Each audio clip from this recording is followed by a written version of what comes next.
Dominus vobiscum, sequentia sancti evangelii secundum Matteum.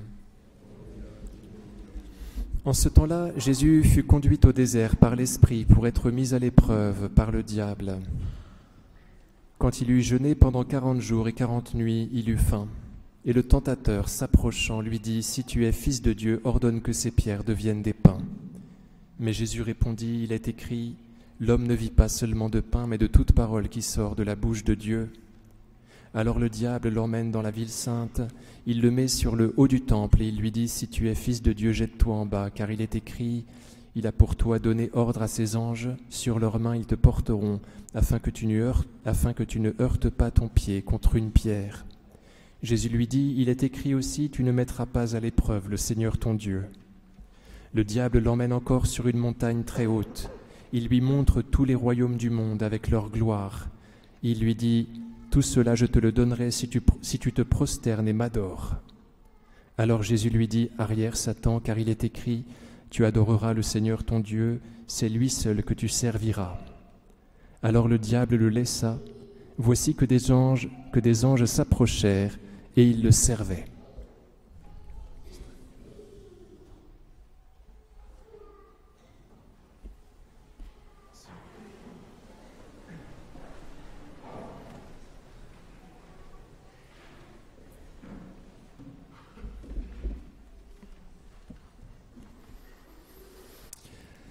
Au nom du Père et du Fils et du Saint-Esprit, ainsi soit-il. Et regardons comment le Seigneur Jésus s'y prend pour lutter contre le mal. Il cite l'Écriture sainte, il la cite 3 fois, c'est-à-dire qu'il met son Père, qui est l'inspirateur des Écritures saintes, entre lui et le démon. C'est-à-dire que le Seigneur Jésus, dans son infinie condescendance à notre égard, se comporte comme un homme faible. Et donc, il utilise son Père comme il se doit pour lutter contre les forces du mal, comme si lui, vous voyez, n'y pouvait rien contre le mal. Bien sûr qu'il y peut, mais par amour pour nous, il se fait faible et il a recours à son Père. Il cite l'Écriture sainte, dont le Père et l'Esprit Saint sont les inspirateurs. Le Seigneur Jésus se fait faible à notre égard. Comme dit Charles Péguy dans son petit livre qui s'appelle Gethsémani, quand le Seigneur Jésus nous apprend que la chair est faible, il ne fait pas, je reprends les termes de Péguy, comme un maître d'école qui gourmerait des écoliers. Non, il fait une confession d'homme à homme, d'un pauvre être à un autre pauvre être. Autrement dit, le Seigneur Jésus se fait faible tout petit pour être en compassion parfaite avec nous. Alors il cite l'Écriture sainte par 3 fois. Tout d'abord le livre du Deutéronome. L'homme ne vit pas seulement de pain, quand le démon le tente, vous savez, de nourriture, de transformer les pierres en pain. Le Seigneur Jésus lui réplique par le livre du Deutéronome, « L'homme ne vit pas seulement de pain, mais de toute parole qui sort de la bouche de Dieu. » Ensuite, il lui répondra, il lui répliquera cette phrase-là, « Tu ne mettras pas à l'épreuve le Seigneur, ton Dieu. » Et puis, après la 3e tentation, pour résister à la 3e tentation, le Seigneur dit « Tu adoreras le Seigneur ton Dieu, c'est lui que tu serviras. » Le Seigneur Jésus connaît bien l'Écriture sainte, connaît bien ce qu'a dit son Père, et c'est par les paroles de son Père qu'il réplique au démon. C'est comme ça qu'il le défait. Chers amis, il faut que nous connaissions sur le bout des doigts l'Écriture sainte pour savoir quoi répondre au démon, qui est tellement méchant, tellement malin, qu'il utilise lui-même, en tout cas pour la 2e tentation, lui aussi l'Écriture sainte. Il cite le psaume 90 que nous avons entendu dans le trait. Ils te porteront sur leurs mains pour que ton pied ne heurte les pierres. Le démon se garde bien de dire la suite du psaume. Ils te porteront sur leurs mains pour que ton pied ne heurte les pierres. Tu marcheras sur la vipère et le scorpion. Tu écraseras le lion et le dragon. La suite du psaume le concerne, l'intéresse et ne l'intéresse pas tout à la fois. Et c'est pourquoi il omet de la citer. Vous voyez, dans sa méchanceté, il est capable de citer un psaume qui en fait le défait. Voyez, il est malin jusqu'à ce point, mais ça on le savait. Et le Seigneur Jésus pourrait, voyez, lui répliquer la suite du psaume. Tu marcheras sur la vipère et le scorpion, tu écraseras le lion et le dragon. Il pourrait lui dire, attends, ce psaume que tu cites, voilà ce qu'il dit de toi, que je vais pouvoir marcher sur toi. Il lui réplique cela, le Seigneur Jésus, tu ne mettras pas à l'épreuve le Seigneur ton Dieu. Je ne compte pas profiter des anges. Je ne compte pas profiter du pouvoir dont je suis revêtu. Dans mon humilité, je compatis à la souffrance des hommes. Je me fais faible avec eux. Voyez comment s'articule en une seule personne, qui est le Christ, la divinité et l'humanité. Donc le Seigneur Jésus réplique par l'Écriture, et chers amis, pendant ce carême, il faut que nous la méditions. Et pour que nous puissions l'entendre, pour pouvoir la méditer, il faut que nous fassions silence. Dans son humilité, Dieu pense ne pas pouvoir faire le poids face à nos idoles. Il faut que nous fassions taire celle-ci.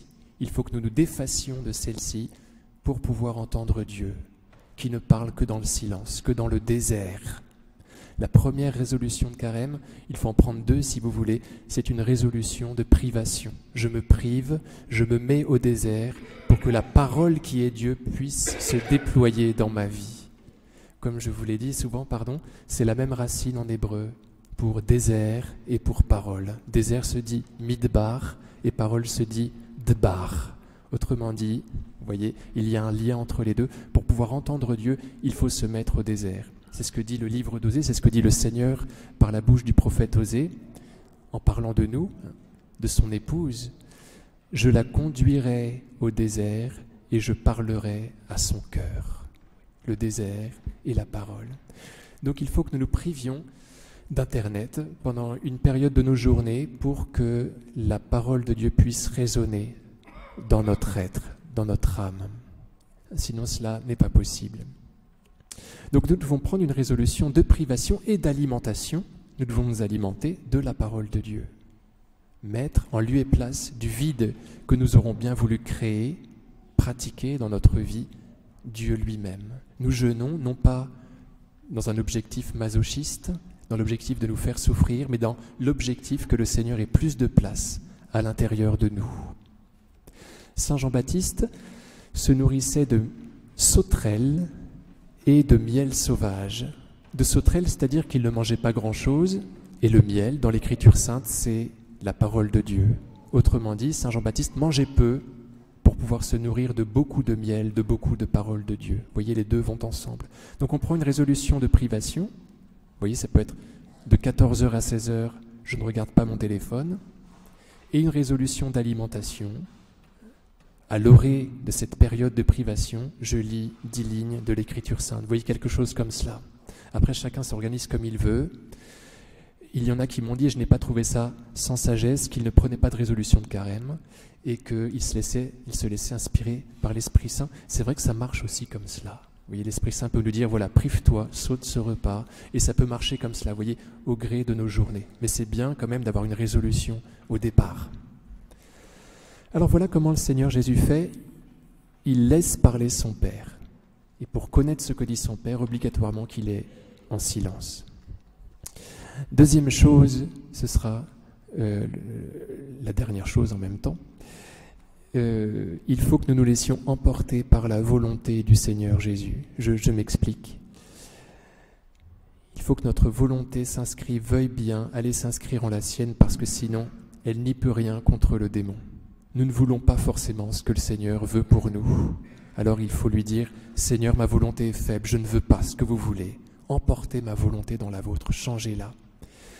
Le Seigneur Jésus a lutté de toute sa volonté humaine. Il y a une hérésie qui s'appelait le monothélisme, qu'a combattu saint Maxime le Confesseur au 5e siècle, qui disait, cette hérésie à tort, que le Seigneur, c'était facile pour lui parce qu'il n'y avait en sa personne qu'une volonté qui était la volonté divine.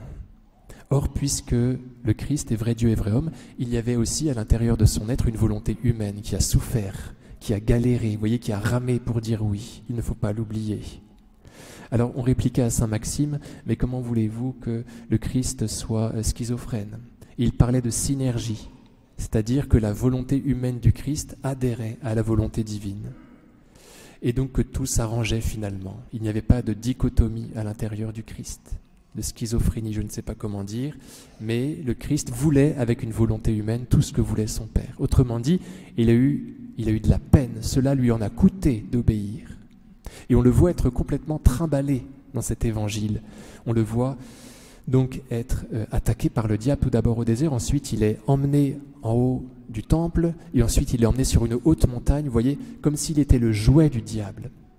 Alors bien évidemment que le diable, il le maîtrise quand il veut, mais par égard comme pour nous, comme je vous le disais, il se laisse faire, vous voyez, il se laisse tourmenter. Et vraiment, il lutte et il souffre. En tant que Dieu, il est impassible, mais en tant qu'homme, il souffre, il est tourmenté, il est vraiment torturé par le diable par égard pour nous. Et c'est avec toute sa force humaine, aidé par la force divine, qu'il est capable de dire un oui qui peut emporter le nôtre. Et quand on n'y arrive pas, il faut demander au Seigneur Jésus de bien vouloir nous aider. Lui qui est la proie, regardez, des 3 catégories de tentation dont parle Saint Jean au début de sa première lettre. Il dit que nous sommes la proie de la chair, du pouvoir et de l'avoir. Regardez le Seigneur Jésus, il est tenté avant le temps fixé de satisfaire ses appétits charnels, c'est la première tentation. Ensuite, il est fixé d'user de son pouvoir divin. Et ce sera le cas encore en Matthieu 26. Vous savez, quand Saint Pierre coupe l'oreille de Malchus, le Seigneur Jésus dit « Attends, remets ton épée au fourreau, mon Père est bien capable de me défendre tout seul. Et s'il le veut, il peut m'envoyer tout de suite 12 légions d'anges. » Donc le Seigneur refusera encore une fois le service des anges. Vous voyez, il refuse d'user de son pouvoir. Donc il y a la chair, le pouvoir, et puis ensuite l'avoir. Effectivement, le démon propose au Seigneur Jésus de posséder la terre qu'il possède déjà, parce que le démon est menteur, vous voyez. Et donc, tout cela pour vous dire, pardonnez-moi, c'est un peu compliqué, mais que le Seigneur Jésus est vraiment un homme là. Il est trimballé par le démon et il est la proie des 3 catégories de tentation que sont donc la chair, le pouvoir et l'avoir. Il est comme nous, il est tourmenté. Saint Thomas d'Aquin, on pourrait croire que le bœuf muet de Sicile n'était pas la proie des tentations. Eh bien si, vous connaissez l'histoire de sa chasteté perpétuelle. Donc il veut se faire dominicain. Il veut se consacrer à Dieu, ce que Landolphe, son père, apprend avec joie, puisqu'il l'imagine immédiatement chez les bénédictins, et puisqu'il est très orgueilleux, il ne doute pas que son fils devienne très rapidement abbé du Mont-Cassin, de l'abbaye du Mont-Cassin. Oui, donc il est très content, jusqu'au jour où son fils lui dit « Je veux me faire frère prêcheur, je veux me faire dominicanes, chien du Seigneur, c'est-à-dire je veux me faire mendiant. » Et alors là, Landolphe n'est pas du tout content. Alors saint Thomas obéit à Dieu plutôt qu'à son père, et le voilà frère prêcheur. Et alors qu'il a 18 ans et qu'il chevauche avec d'autres frères vers une prédication, 2 chevaliers fondent sur lui qui sont ses frères, envoyés par leur père. Ils le déchaussent de son cheval, le kidnappent, l'emmènent avec eux et l'enferment dans la forteresse familiale de Fonseca. Et alors, sont d'affreux personnages en fait, les gens de la famille de saint Thomas d'Aquin. Les frères vont réhabiliter un petit peu l'honneur de la famille, vont laver un petit peu cet honneur en aidant leur frère Thomas à s'enfuir de la forteresse. Mais avant, vous savez, il doit lutter contre une tentation terrible. Ces 2 frères, sur le vouloir de Landolphe, le papa, introduisent dans la cellule de Thomas une femme de mauvaise vie, vous voyez, pour le faire flancher, pour le faire contrevenir à ses vœux de chasteté. Et alors c'est une lutte terrible. On sent que Thomas, vous voyez, ressent quelque chose dans sa chair et on l'en déduit à la violence avec laquelle il renvoie cette femme. Donc il prend un tison, il avait quand même la possibilité de se chauffer, il prend un tison ardent dans la cheminée et puis repousse la femme avec ce tison hors de sa cellule. Et après, il dessine sur le mur de sa cellule une croix en cendre devant laquelle il s'agenouille, il fait une longue prière et dans la nuit qui suit, il rêve qu'il est ceint d'une ceinture qu'on a toujours aujourd'hui et dont on ne sait défaire le nœud, qui est l'insigne de sa perpétuelle chasteté, dont le Seigneur lui fait cadeau à cause de la lutte qu'il a bien voulu mener en ce sens. Donc vous voyez, saint Thomas, le Seigneur Jésus, lutte vraiment et c'est à l'intérieur de la volonté du Christ que nous devons mettre la nôtre. Seigneur Jésus, je ne sais pas vraiment ce que je veux, voilà, vos commandements me déplaisent, changez ma volonté pour que les choses soient plus faciles pour moi. C'est une prière que nous ne faisons pas, il faut la faire, et alors il se passe des choses extraordinaires. Pardon, je suis très long, c'est le fait d'être assis.